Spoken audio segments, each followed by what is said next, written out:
무려 22년 만에 요셉은 형들을 다시 만나게 됐습니다. 요셉이 꾸었던 꿈 그대로 요셉의 형들은 애굽의 총리가 된 요셉 앞에 와서 절을 하게 됐죠.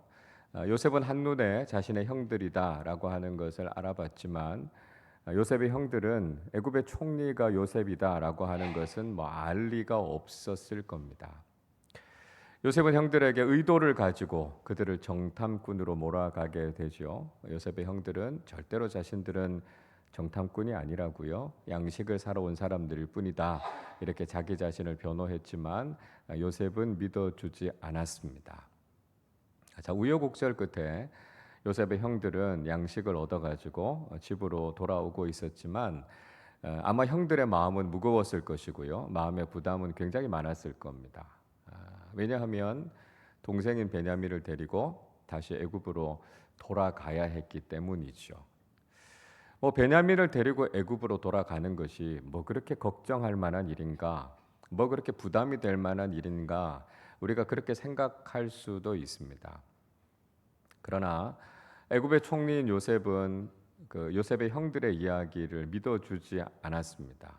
그래서 한 사람을 볼모로 잡아놨고요. 계속해서 너희들은 스파이가 아니냐 이렇게 의심하고 있는 상황이었습니다. 자신들을 믿어주고 있지 않았으니까요. 혹시 베냐민을 데리고 갔다가 베냐민이 무슨 위험한 일을 당할 수도 있었고, 그래서 베냐민의 안전을 보장할 수 없었기 때문에 형들은 집으로 돌아가면서도 아마 고심이 굉장히 깊었을 겁니다. 자, 그렇게 그들이 집으로 돌아가는 길에 해는 저물게 됐고요. 여관에서 잠깐 하루를 묵게 됐습니다. 몸도 마음도 얼마나 지쳤겠습니까? 자신들도 좀 쉼을 얻고 타고 오던 나귀에게도 먹이를 주기 위해서 가지고 있던 자루를 풀었습니다. 그리고는 형들이 깜짝 놀라게 되죠.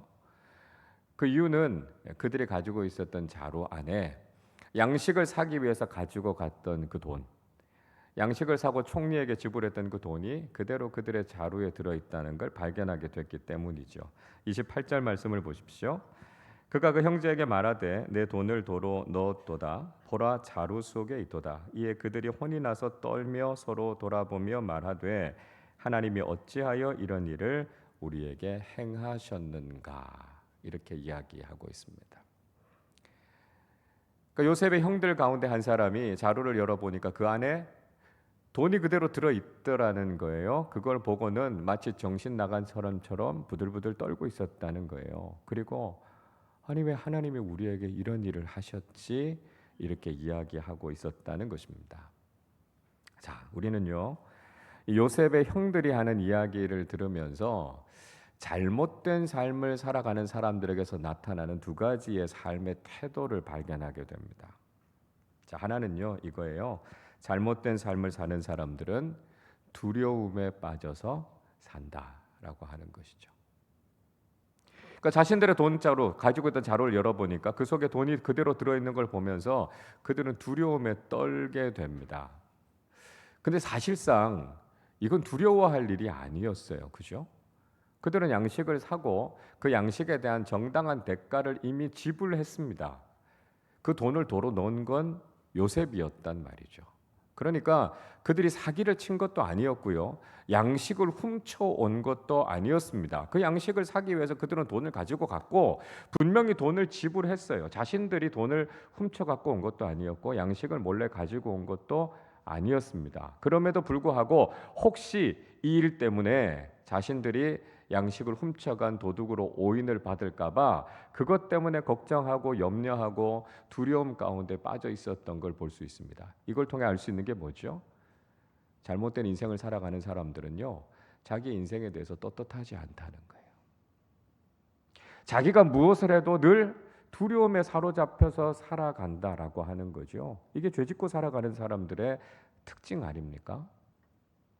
범죄자들이 잡히지 않고 도망쳐 다니면서요 그런 얘기해요. 단 하루도 두 다리 뻗고 편안하게 잠을 자본 적이 없다. 그런 이야기합니다. 오히려 체포돼서 감방에 들어가면 그때서야 다리 뻗고 잠을 잤다. 이런 이야기를 한다는 거예요. 그러니까 죄짓고 살아간다라고 하는 것은 늘 두려움 가운데 빠져서 산다는 걸 이야기하는 거죠. 그러니까 요셉의 형들이 지금 왜 이렇게 두려워하고 있습니까? 자신들의 삶이 지금 잘못됐다라고 하는 것을 보여주는 거예요. 그러니까 작은 일 하나에도 혹시 무슨 잘못된 일이 닥치는 게 아닐까, 그 두려움에 휩싸여서 살아가고 있다라고 하는 것을 보여주고 있다라고 하는 것이죠. 자, 다른 하나는요. 잘못된 삶을 사는 사람들은 하나님을 향해서 원망한다는 것입니다. 자, 이 일을 겪고 요셉의 형들은 왜 하나님께서 우리에게 이런 일을 하셨을까? 이렇게 하나님 탓을 하고 있습니다. 요셉의 형들은요, 원래 하나님을 잘 섬기는 사람들이 아니었습니다. 하나님을 믿는 신앙인답게 살지 않았고요. 자신의 삶은 하나님 앞에 맡기고 하나님께 자신의 인생을 드리면서 그렇게 살았던 신앙인이 아니었습니다. 그들이 신앙인이었다면 어떻게 동생을 미워해서 죽일 생각까지 했을 것이며 자신의 혈육을 외국 땅에 노예로 팔아버릴 생각을 어떻게 할 수 있겠습니까? 그러니까 그들이 했던 생각들, 그들이 했던 행동들을 생각해 보면 전혀 신앙인다운 사람이 아니었고요. 하나님을 두려워하면서 살아가는 삶의 모습이 아니었다는 거예요. 그런데요, 자신의 삶에 이렇게 곤란하고 어려운 일들이 닥치니까 그제서야 하나님을 향해서 원망합니다. 왜 하나님이 우리한테 이런 일을 하십니까? 하나님 탓을 하고 있는 거죠. 여러분, 신앙생활 잘 하시는 분들은요, 삶에 위기가 있고 고난이 있어도요, 하나님 원망 잘 안 합니다. 오히려 그런 일들이 있으면 내가 뭐 잘못한 게 있을까? 하나님 보실 때 내가 무슨 죄가 있을까? 자기 자신을 먼저 돌아보면서 회개해요. 그리고 그 위기와 고난의 상황 속에서도요, 그래도 하나님이 나를 지켜주셨다고요, 하나님 앞에 감사하고 찬양합니다. 그게 믿음의 사람들의 모습이에요.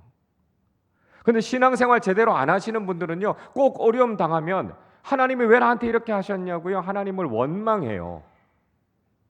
오히려 자기 모습을 돌아봐야죠. 내가 신앙인답게 살지 못했고 내가 올바른 믿음의 삶을 살지 못했기 때문에 당하는 어려움인데요, 자기를 돌아보기보다는 오히려 하나님을 원망하고 다른 사람들을 탓하는 모습들을 보이게 됩니다. 우리가 신앙생활 하시는 분들 중에 이런 모습들을 보게 될 때가 있어요. 그래서 그런 모습 보면서 아닙니다. 먼저 자신의 삶을 돌아보셔야 됩니다. 회개하셔야 됩니다. 이런 말씀을 드리고 싶은데 사실 그렇지 않아도 어려운 상황 속에 있기 때문에 참 이런 말씀 드리기도 어려워요. 그러니까 안타깝지만 그냥 보면서 기도할 수밖에 없는 거죠. 여러분, 우리의 삶에 고난이 있고 어려움이 있을 때 우리가 다른 사람들을 탓하거나 하나님을 원망하는 것이 아니라 나를 먼저 돌아봐야 된다는 거죠. 그게 진짜 신앙인이라는 거예요. 그래서 우리가 정말 하나님 앞에 바르게 서지 못했던 것에 대해서 회개하고 하나님 앞에 바로 서는 사람들이 되어야 한다라고 하는 것이죠. 여러분, 우리가요, 자기의 잘못을 잘 깨닫지 못하고 하나님을 향해서 원망하고 불평하고 있는 모습이 바로 우리가 가지고 있는 이 죄인의 본성이라는 겁니다. 이 죄성이라고 하는 건요, 어떤 문제가 있으면 자꾸만 다른 사람을 탓합니다. 하나님께 책임을 전가해요. 그게 바로 우리가 가지고 있는 이 죄인의 본성이라는 거죠. 우리가 삶을 살아가다가 뜻하지 않은 고난을 만나게 됩니다. 때로는 자연재해나 재난 같은 것들을 만나게 되죠. 그러면 여지없이 사람들은 하나님을 향해서 원망해요. 어떻게 사랑의 하나님이 우리에게 이런 고난을 주실 수 있습니까? 왜 우리의 삶에 이런 재난이 일어나게 하십니까? 이렇게 하나님을 탓합니다. 물론 우리가 이해할 수 없는 고난이 있는 게 사실이에요. 그리고 우리의 힘으로 어찌할 수 없는 재난을 우리가 만나게 될 때가 있죠. 하나님의 주권 안에 있는 것들이기 때문에 때로 우리가 그거 다 설명할 수 없어요. 우리가 다 이해할 수 없는 부분들이 있다고요. 그러나 여러분, 솔직하게 말씀드리면 그 중에 상당히 많은 부분들은 우리가 죄가 많아서 그렇구나, 인간의 죄악 때문에 그렇구나라고 하는 거 알게 되는 거 아닙니까? 우리가 경험하게 되는 수없이 많은 자연재해들도요, 결국 인간이 하나님의 창조 질서를 바르게 지키지 못했고요, 인간의 무절제함, 인간의 탐욕 때문에 이런 문제들이 일어나는 거 아닙니까? 기후위기, 지구온난화, 그로 인해서 경험하게 되는 수없이 많은 자연재해들은 우리가 이기적인 욕심을 따라서 살았어요. 하나님의 창조의 질서를 존중하지 못하고 무절제한 삶을 살았던 결과를 우리가 그대로 받고 있는 거 아닙니까? 그래서 우리가 하나님 앞에서 바르게 살지 못했던 것에 대해서 회개해야 된다고요. 그렇지 않고 그걸 가지고 자꾸 다른 사람들 탓을 하거나 하나님께 책임을 돌리는 것은 여전히 우리가 죄인의 모습을 가지고 있구나라고 하는 것을 알아야 된다라고 하는 것이죠. 자, 요셉의 형들은요, 그렇게 하나님을 탓하면서 두려워하면서 그렇게 고향으로 돌아오게 됩니다. 그리고 아버지 야곱을 만나서 이제까지 애굽에서 있었던 일들, 경험했던 일들에 대해서 소상하게 아버지께 아뢰게 되죠. 곡식을 사러 애굽에 갔더니 애굽의 총리가 자신들을 정탐꾼으로 몰두라는 겁니다. 우리 그런 사람들이 아니라고요. 그냥 곡식 사러 왔을 뿐이다. 이렇게 이야기를 해도 믿지 않으니까 우리는 확실한 사람들이고 가나안 땅의 한 사람의 아들들이다. 자기들에 대해서 이야기했다는 거예요. 그래서 심지어는 자기 자신들의 가정사까지 다 얘기하면서 제발 우리를 좀 믿어달라고요. 우리 진짜 확실한 사람들이다. 그렇게 이야기했다는 거예요. 그러니까 이 이야기를 듣고 애굽의 총리인 요셉이 그러면 너희들의 말이 진실인가? 라고 하는 것을 증명해 보라. 이렇게 요구했다는 것이죠. 자, 33절, 34절 말씀 우리 같이 읽겠습니다. 그 땅의 주인인 그 사람이 우리에게 이르되 내가 이같이 하여 너희가 확실한 자들임을 알리니 너희 형제 중에 하나를 내게 두고 양식을 가지고 가서 너희 집안의 굶주림을 구하고 너희 막내 아우를 내게로 데려오라. 그러면 너희가 정탐꾼이 아니요 확실한 자들임을 내가 알고 너희 형제를 너희에게 돌리리니 너희가 이 나라에서 무역하리라 하더이다 하고. 자, 요셉은요, 요셉의 형들에게 확실한 자들임을 증명하라 이렇게 이야기합니다. 그 방법은 이거라는 거죠. 한 사람만 여기 볼모로 잡혀 있고 나머지는 곡식을 가지고 돌아가라는 것입니다. 그래서 가족들이 지금 배고파하고 있으니까 일단 이걸 가지고 배고픔의 문제를 해결하라는 것이죠. 그리고 그들이 말했던 것처럼 그들의 막내 아우인 베냐민을 데리고 오라는 거예요. 그래서 베냐민을 데리고 오면 당신들이 확실한 사람들, 믿을 수 있는 사람들이다라고 하는 걸 인정하겠다는 거예요. 그렇게 하고 나면 그 이후에 와서 양식을 사고 무역을 하는 일들 하면서 계속해서 우리가 이런 관계들을 맺어갈 수 있을 것이다. 지금 이렇게 이야기를 하고 있습니다. 여러분, 요셉의 입장에서는요, 사실 무리한 요구를 한 게 아니죠. 사실은 굉장히 정당한 요구를 한 겁니다. 요셉은 애굽의 최고 책임자예요. 한 나라를 지켜야 되는 사람입니다. 그래서 혹시 의심이 생기는 부분이 있으면 풀어야죠. 그 사람들이 혹시 스파이일지도 모르니까 그 사람에 대한 의혹을 벗겨가지고 한 나라의 안전과 위험에 빠질 수 있는 모든 것들을 지켜야 될 책임과 의무를 갖고 있는 사람이 요셉입니다. 그러니까 총리로서 이 정도 요구하는 건 전혀 부당한 요구가 아니다라고 하는 것이죠. 제가 미국에 유학을 가면서 미국 대사관에서 비자 인터뷰를 한 적이 있어요. 이 대사관의 직원들이 비자 인터뷰를 할 때는 기본적으로 이 사람이 잠재적인 불법 체류자가 될 수 있는 가능성이 있다는 걸 전제하고 질문을 합니다. 그럴 수 있겠다라고 하는 의심을 가지고 질문을 하는 거죠. 그러니까 저는 이제 학생 비자를 신청했으니까 제가 정말 그곳에 가서 공부하려고 하는 목적이 뭔가, 공부하는 동안에 필요한 재정을 잘 가지고 있는가, 혹시 거기 가서 불법 취업을 할 가능성은 없는가, 또 공부를 마치면 한국으로 확실히 돌아올 계획이 있는가, 이걸 아주 꼬치꼬치 캐 묻는 거죠. 그래서 의심하면서 질문하고 또 질문해요. 그리고 그 의심이 해결되지 않으면 비자는 거절당하는 겁니다. 그러니까 그렇게 의심을 가지고 묻는 게 어떻게 보면 그냥 당연한 거예요. 경찰들도 그렇지 않습니까? 경찰이 용의자를 잡았어요. 그러면 그 용의자가 확실하게 그 범죄에 연루되지 않았다라고 하는 알리바이가 증명이 될 때까지는요, 범죄자라고 하는 걸 전제하고 계속해서 신문하잖아요.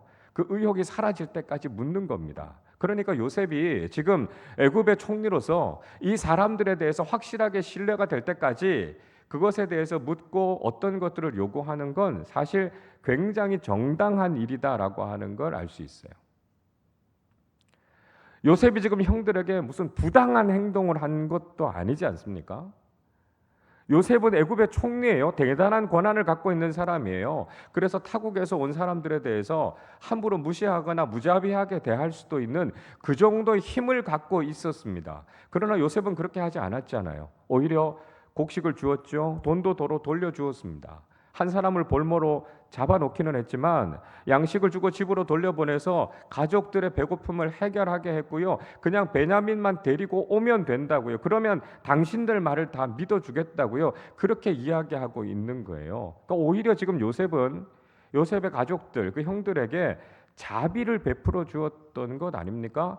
자기의 권력을 가지고 함부로 막 대했던 게 아니고요. 오히려 그들을 향해서 배려해주고 자비를 베풀어 주었던 거예요. 그러니까 지금 요셉이 베냐민을 데려오라 이렇게 이야기한 건 절대로 부당한 요구가 아니었습니다.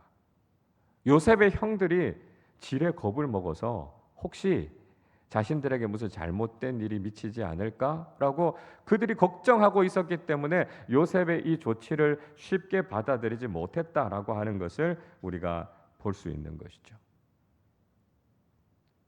요셉은 형들에게 그들이 말한 대로 그들이 확실한 자들이다라고 하는 것을 증명할 것을 요구했습니다. 당신들이 정말 이렇게 이야기했고 그 말이 진실인지 증명하면 된다라고 하는 이야기를 한 거죠. 여러분, 이 말은요, 전 우리에게도 참 도전이 돼야 된다고 생각합니다. 우리가 그리스도인이라면 우리는 우리의 삶을 통해서 우리의 행동을 통해서 우리가 진짜 신앙인이다라고 하는 것을 증명하는 사람들이 돼야 된다는 거예요. 우리가 믿음이 있다라고 말만 하는 것이 아니라 적어도 우리가 살아가는 모습을 보고요. 우리가 행동하는 모습을 보면 아, 저 사람들은 정말 믿음이 있는 사람들이구나. 그걸 우리가 세상에 입증하는 사람들이 돼야 된다는 거예요. 그래야 세상 속에서 우리가 인정받는 신앙인들이 될 수 있는 거 아닙니까? 왜 지금 그리스도인들이 세상에 신뢰를 받지 못하고 있습니까? 우리가 우리의 삶을 통해서 믿음이 무엇인지 신앙인의 모습이 어떤 것인지를 제대로 증명하면서 살지 못했기 때문이라는 거예요. 미주 한국일보 기자인 정숙희 씨가 그들은 왜 교회를 떠났을까라고 하는 책을 썼습니다. 이 책에서는 이민사회 속에서 그리스도인들에 대한 인식이 어떤가라고 하는 것을 보여주는 몇 가지 에피소드들을 거기에 적고 있어요. 그중에 이런 내용이 있습니다. 어떤 회사의 대표가요, 면접을 볼 때 면접의 자리에 와서 가장 먼저 기도하고 있는 사람은 절대로 그 회사 직원으로 안 뽑는다는 거예요. 왜 그러냐 물어봤더니 그렇게 와서 먼저 기도하고 자기는 그리스도인이다라고 하는 것을 드러내는 사람치고 정직하고 성실하게 일하는 사람들 자기 별로 못 봤다는 거예요. 그래서 그렇게 와서 나 그리스도인이다 그렇게 드러내놓고 기도하는 사람들 자기는 별로 좋아하지 않는다는 거예요. 여러분, 우리가 그리스도인이라면 그리스도인으로서 신뢰받을 수 있는 삶과 행동을 보여야 된다는 거예요. 오늘날 그리스도인이라고 하는 이름은 신뢰의 보증수표가 아닙니다. 우리가 예수를 믿는다고 해서 사람들이 우리의 도덕성, 인격, 정직함을 인정해 주지 않는다는 거예요. 왜요? 우리가 그렇게 살지 못했기 때문이라는 거예요. 요셉이 형들에게 확실한 자들임을 증명해 보이라고 이야기한 것처럼 우리도 이 시대를 살아가는 동안 우리가 정말 그리스도인다운 모습을 보여서 우리가 정말 하나님 앞에서 진실한 신앙인으로 살아감을 증명하며 살아가는 우리 모두가 되실 수 있기를 바랍니다. 자, 요셉의 형들은 그렇게 집으로 돌아왔어요. 그리고 자루를 쏟아놓고 나서 그 자루에서 나온 돈 뭉치를 보고 또다시 두려움에 빠지게 됩니다. 35절을 보십시오. 각기 자루를 쏟고 본즉 각 사람의 돈 뭉치가 그 자루 속에 있는지라 그들과 그들의 아버지가 돈 뭉치를 보고 다 두려워하더니 이야기합니다. 자루 속에서 돈 뭉치가 쏟아져 나오니까요. 요셉의 형들뿐만 아니라 야곱까지도 두려움에 빠지게 됩니다. 잘못된 삶을 살아가는 사람들이 두려움에서 벗어나지 못한다라고 하는 말씀을 드렸죠. 그리고 두려움에 한번 사로잡히면 최악의 상황을 상상하게 됩니다. 그것 때문에 절망하게 되기도 하고요. 서로를 향해서 원망하거나 불평하게 되기도 하죠. 36절 말씀 같이 읽겠습니다. 그들의 아버지 야곱이 그들에게 이르되 너희가 나에게 내 자식들을 잃게 하도다. 요셉도 없어졌고 시므온도 없어졌거늘 베냐민을 또 빼앗아 가고자 하니 이는 다 나를 해롭게 함이로다. 아버지 야곱이 아들들에게 지금 무슨 이야기 하고 있습니까? 왜 너희들이 내 아들들을 다 빼앗아 가려고 그러냐고요. 요셉도 없어졌고 시므온도 잡혀 있는데 이제는 베냐민까지 잃게 됐다. 그렇게 지금 한탄을 하고 있습니다. 사실 이건 영적인 어른으로서 보여야 되는 올바른 모습은 아니죠. 물론 실제로 일어났던 일도 있습니다. 요셉은 이미 죽었고요. 시므온도 잡혀 있는 건 맞아요. 그러나 아직 일어나지 않은 일에 대해서도 너무 비관적으로 생각해서 탓하고 절망하고 낙심하고 있는 것, 이거 믿음의 사람으로서 어른으로서 보여야 될 모습이 아니라는 거죠. 야곱이 한 가정의 가장이고 믿음의 어른이라면 어떤 모습을 보여야 되겠습니까? 이런 위기의 상황 가운데서 오히려 야곱이 중심을 잘 잡고요. 하나님 앞에 기도하면서 이 위기의 상황을 잘 풀어가야 되는 것 아니겠습니까? 근데 야곱조차도 지금 흔들리고 있어요. 절망하고 낙심하고 있어요. 아들들을 탓하고 있고요. 그것 때문에 지금 나를 너무나 힘들게 하고 내가 지금 너무 힘든 상황에 있다. 이렇게 흔들리는 모습을 보이고 있는 것이죠. 여러분, 이런 어려운 상황 속에서 우리는 믿음의 어른의 모습을 보여야 돼요. 어려울수록 우리가 다른 사람들을 격려하고 우리가 함께 이 어려움을 극복해 나가고 분명히 하나님의 선하신 뜻이 여기 있을 거야. 그러니까 우리가 같이 기도하면서 믿음의 사람답게 이 어려움을 잘 이겨낼 수 있도록 우리가 같이 격려하고 힘을 실어주는 그런 모습들을 보여야 되겠죠. 자, 이런 상황에서 이제 르우벤이 장남으로서 나서서 말하기 시작합니다. 37절을 보니까요. 르우벤이 그렇게 이야기하죠. 만약에 베냐민을 데리고 오지 않으면 제 두 아들을 죽이십시오. 이렇게 이야기하고 있습니다. 물론 르우벤을 꼭 데리고 오겠다라고 하는 베냐민을 꼭 데리고 오겠다라고 하는 르우벤의 다짐의 말을 지금 이렇게 하고 있는 것이지만 사실은 바람직하지 않은 이야기죠. 이런 상황에서 지금 르우벤이 이렇게 이야기하는 게 뭐 무슨 힘이 되고 무슨 위로가 되겠습니까? 만약에 베냐민이 돌아오지 못했다고 한다 할지라도요, 할아버지인 야곱이 그 두 손자를 죽이겠습니까? 그러니까 루벤이 정말 듬직한 장남이라면 뭐라고 얘기해야 되겠어요? 아버지 너무 걱정하지 마시라고요. 제가 꼭 책임지고 베냐민 데리고 오겠습니다. 하나님께서 도우실 겁니다. 그러니까 너무 걱정하고 염려하지 마시고 저희들을 믿고 베냐민을 보내주십시오. 저희가 꼭 데리고 오겠습니다. 이렇게 아버지를 위로해 드려야 되는 거 아니겠습니까?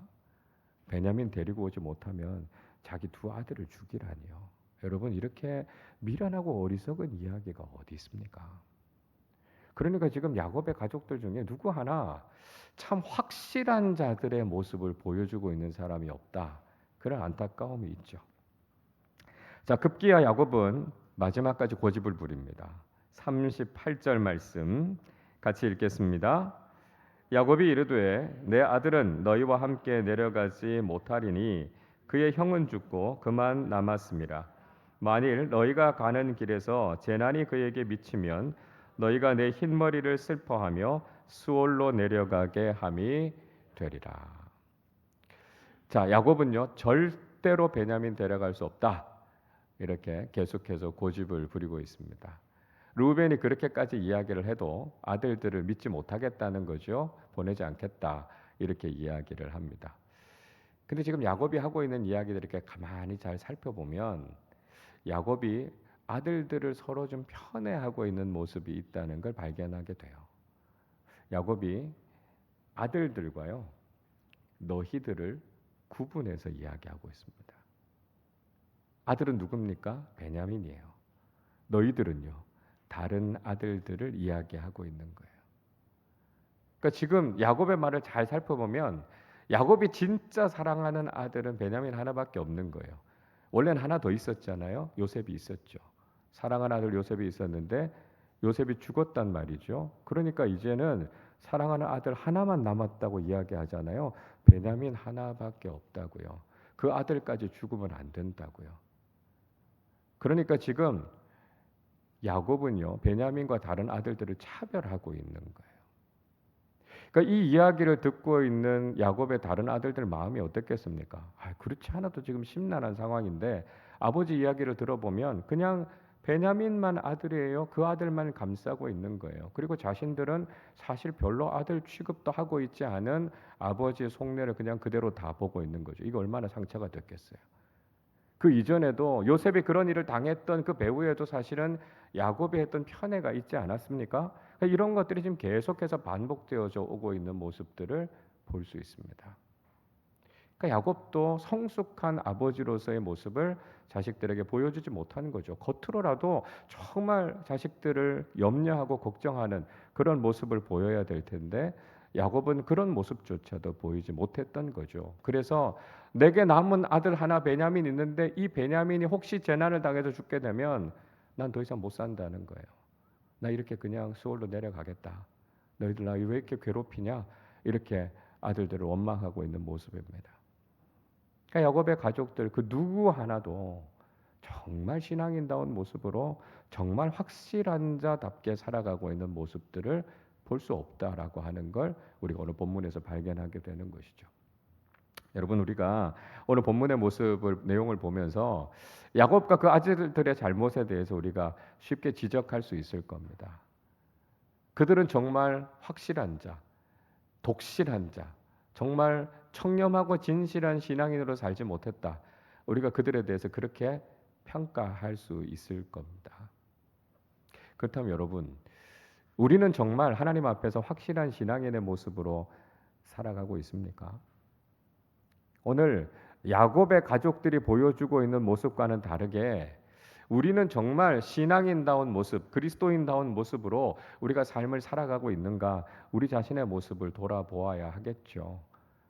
위기와 고난 앞에서도 우리가 담대하게 믿음의 사람답게 하나님을 신뢰하면서 믿음으로 이 문제들을 잘 해결해 나가고 있습니까?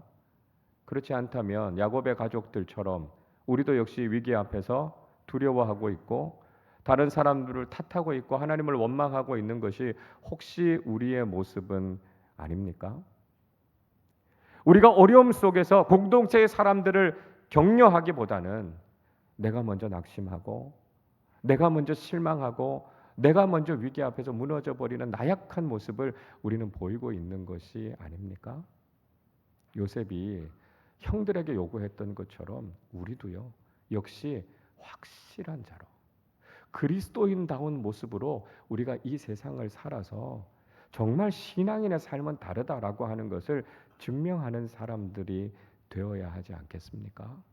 위기 앞에서 똑같이 두려워하고 문제 앞에서 다른 사람들을 불평하고 원망하고 있다면 우리가 신앙인으로서 가지고 있는 다름은 무엇이겠습니까? 어려울수록 더 기도하고 다른 사람들을 돌아볼 줄 아는 신앙인다운 모습을 가지고 있을 때 믿지 않는 사람들이 우리를 보면서 야 정말 예수 믿는 사람들은 참 다르구나. 신앙인들의 삶의 모습이 참 수준이 있구나라고 하는 걸 인정하지 않겠습니까?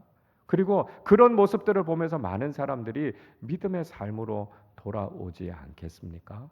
우리가 이 세상을 살아가는 동안 정말 신앙인다운 모습 그리스도인다운 성숙한 믿음을 가지고 이 세상을 살아서 우리가 많은 사람들에게 확실한 믿음이 무엇인지 그리스도인다운 신앙이 무엇인지를 증명하면서 살아서 신앙의 귀감이 되는 성숙한 믿음의 사람들이 다 되시기를 주님의 이름으로 축원합니다.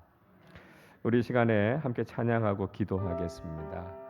하나님 이 땅을 살아가는 동안 신실하게 진실하게 확실한 신앙인의 모습이 무엇인지를 보이며 살아가는 사람들이 되게 해 주십시오. 우리 그 고백 담아서 함께 찬양하도록 하겠습니다.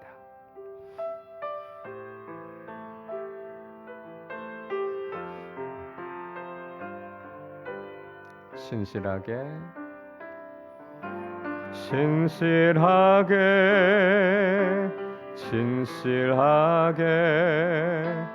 거룩하게 살게 하소서.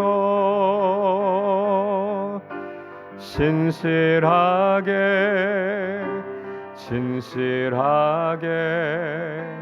거룩하게 살게. 한 번 더 합니다. 진실하게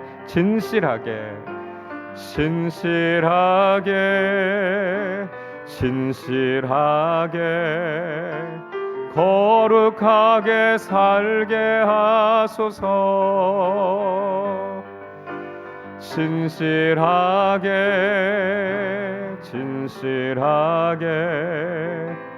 거룩하게 살게 하나님 나의 마음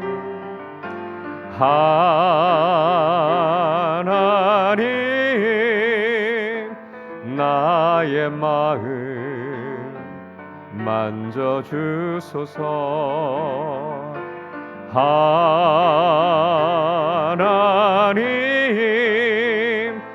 나의 영혼 새롭게 진실하게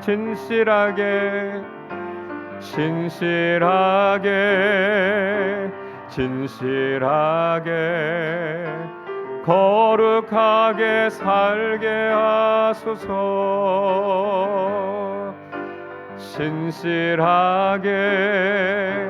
진실하게 거룩하게 하나님 나의 기도 들어주소서. 하나님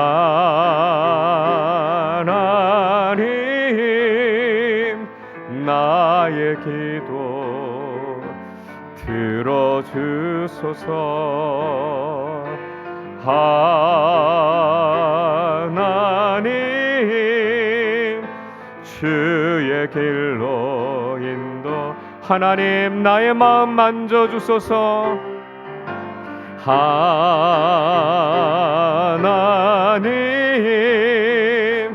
나의 마음 만져주소서. 하나님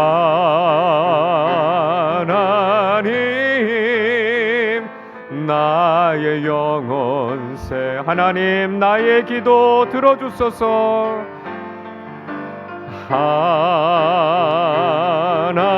하나님 나의 기도 들어주소서. 하나님 주의 길로 인도하소서.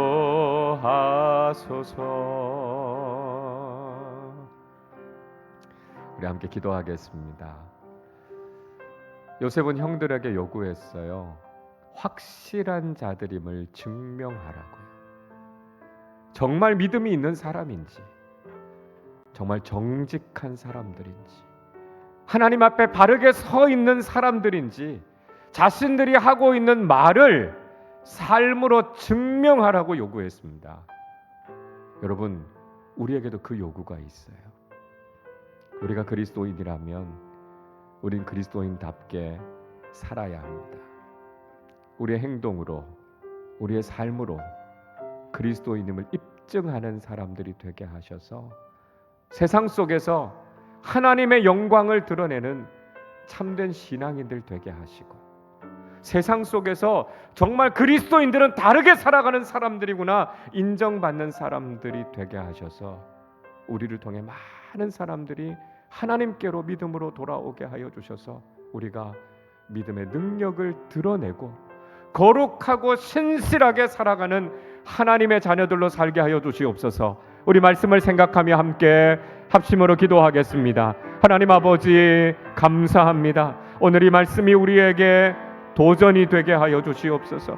요셉이 형들에게 확실한 자들임을 증명하라고 이야기했던 것처럼 하나님, 우리가 이 땅을 살아가는 동안 우리가 믿음의 사람들임을 증명하며 살아가게 하여 주시옵소서. 때로 우리의 삶에도 고난이 찾아오고 위기의 상황을 만나게 될 때가 있습니다. 그때 세상 사람들처럼 똑같이 절망하거나 다른 사람들을 탓하거나 하나님을 원망하는 하나님 그런 모습이 아니라 위기의 상황 속에서 중심을 잡고 하나님을 향하여 기도하게 하시고 하나님의 선하신 뜻이 있음을 선포하게 하여 주시고 하나님 앞에서 올바른 믿음의 길을 걸어가게 하셔서 하나님께서 우리의 삶을 이끌어 주시고 인도해 주심을 날마다 삶을 통해 경험하게 하여 주시기를 간절히 소원합니다. 하나님 아버지, 우리의 믿음이 진짜임을, 우리가 정말 그리스도인임을 우리의 삶을 통해 우리의 행동을 통해 증명하며 살아가는 사람들이 되게 하여 주시기를 원합니다. 하나님, 우리가 말은 그리스도인이라고 이야기하지만 우리의 삶이 정직하지 못했고 하나님 우리의 삶이 올바르지 못했고 우리의 삶이 이타적이지 못했고 우리의 삶이 하나님의 영광을 드러내는 삶을 살지 못했고 우리가 그저 이기적인 욕심에 빠져 있거나 다른 사람들처럼 남을 탓하면서 하나님 신앙인으로서의 올바른 모습을 보이지 못했음을 주님 용서하여 주시기를 원합니다. 하나님, 이 땅을 살아가는 동안 우리의 믿음을 삶으로 증명하는 사람들 되게 하여 주시고 우리의 말이 진실하고 정직함을 우리의 삶을 통해 드러내며 사는 사람들이 되게 하여 주시기를 원합니다. 그를 통해 우리의 삶으로 하나님께 영광이 되는 삶을 살게 하시고 우리 그리스도인의 삶이 세상의 사람들과 다르다는 것을 보이며 하나님 나라의 소망을 가지고 살아가는 사람들을 분명히 입증하게 하여 주셔서 많은 사람들을 믿음으로 하나님께로 돌아오게 하는 사람들 되게 하여 주시고 하나님, 우리가 믿음의 능력, 하나님 삶의 올바른 칭찬을 하며 살아가는 사람들이 될 수 있도록 저희들의 삶을 귀하게 사용하여 주시고 하나님 아버지, 특별히 우리 아름다운 교회가 믿음의 공동체로서의 본을 보이게 하여 주셔서 많은 사람들을 믿음으로 올바른 길로 이끌어가는 귀한 사명 잘 감당하는 믿음의 사람들로 살게 하여 주시옵소서. 하나님 아버지, 감사합니다. 저희들을 구원하여 주셔서 올바른 신앙인으로 살아가게 하심을 감사합니다. 하나님, 그러나 때로는 우리도 연약하고 부족해서 우리가 말한 대로 살지 못하고 우리의 신앙을 삶에서 증명하며 살지 못했음을 주님 긍휼히 여겨 주시옵소서. 요셉이 형들에게 확실한 자들임을 증명하라고 요구했던 것처럼 우리가 세상 앞에서 우리의 믿음이 진짜임을 증명하며 살아가게 하시고 정직하고 올곧은 신앙인임을 우리의 삶을 통해 입증하며 살아가는 진짜 그리스도인들로 살게 하여 주시옵소서. 위기와 고난 가운데 절망하지 않게 하시고 두려워 떨며 다른 사람들을 탓하고 원망하는 세상 사람들 같은 모습이 아니라 그 상황 속에서도 하나님의 선하심을 믿고 기도하며 그 문제를 잘 풀어가게 하여 주셔서 세상과는 다른 차원의 삶을 살아가는 참된 신앙인의 모습을 보이며 살아가는 우리 모두의 삶이 되게 하여 주시옵소서. 그래서 우리의 삶을 통해 하나님께는 영광이 되게 하여 주시고 믿지 않은 많은 사람들에게 참된 믿음의 길, 소망의 길, 생명의 길을 보이며 그들을 하나님께로 인도하는 참된 그리스도인들로 살게 하여 주시옵소서. 감사드리며 우리 주님 예수 그리스도의 이름으로 기도하옵나이다. 아멘.